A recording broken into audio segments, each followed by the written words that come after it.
Paper demand. நீங்க என்ன செஞ்சுட்டு உள்ள வந்தீங்க?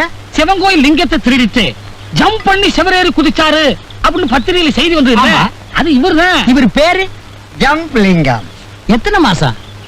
9 மாசம். உங்க சம்சாரத்துக்கு கேட்கல, உங்களுக்கு கேக்குறேன். எனக்கும் 9 மாசம் தான். மாச கணக்குல ஜெயில இருக்கிறதுக்கு வருத்தப்படாதீங்க.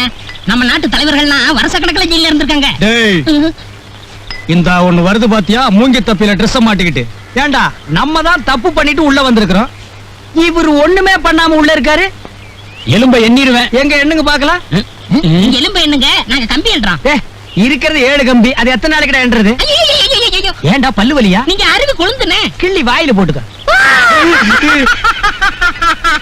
வாயில எவனோ அடுப்பத்த வச்சிருக்கான். வார்டன் சார், இவர் உடல் இருக்கிற நிலைமையை பார்த்தா இன்னும் 8 நாள்ல சொல்லாம கம்பி வழியா வெளியே வந்துருவார். இவரை மட்டும் ஜல்லட போட்ட கதவுல அடைங்க. நீங்க எங்களுக்கு புத்தி சொல்றீங்களோ? விலகிய யாரையாவது புல்லு புல்லு சொன்னா கிணறு தோன்றது?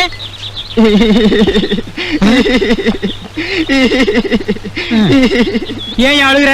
எங்க சித்தப்பா ஞாபகம் வந்துச்சுங்க, அதான் அழுகுறேன். ஞாபகம் வந்தா லெட்டர் போட்டு வர வச்சு இங்க பார்க்க வேண்டியதானே? செத்து போயிட்டாருங்க. எப்படி செத்தாரு? கொலையாகி செத்து போயிட்டாருங்க. கொலையாளிய பிடிச்சாச்சா? கண்டுபிடிச்சாச்சுங்க. இப்ப எந்த ஜெயில இருக்கான்? இங்கதாங்க இருக்காரு. இங்க என்ன எனக்கு தெரியாம யாராவன்? நான் தாங்க. இதுக்கா இவ்வளவு நேரம் இழுன்னு இழுத்த? பொழுது போலீங்க, அதான் கதை கொஞ்சம் இழுத்து சொன்னேன். அதுக்காக எதுல எடுக்கிறதுன்னு ஒரு விவஸ்தை வேண்டாம்? உன்ன மாதிரி உதவாக்கறங்களை எல்லாம் சரி கட்டுறதுக்கு நாளைக்கு புது சூப்பரண்ட் வர்றாங்க, அவங்க கவனிச்சுக்குவாங்க.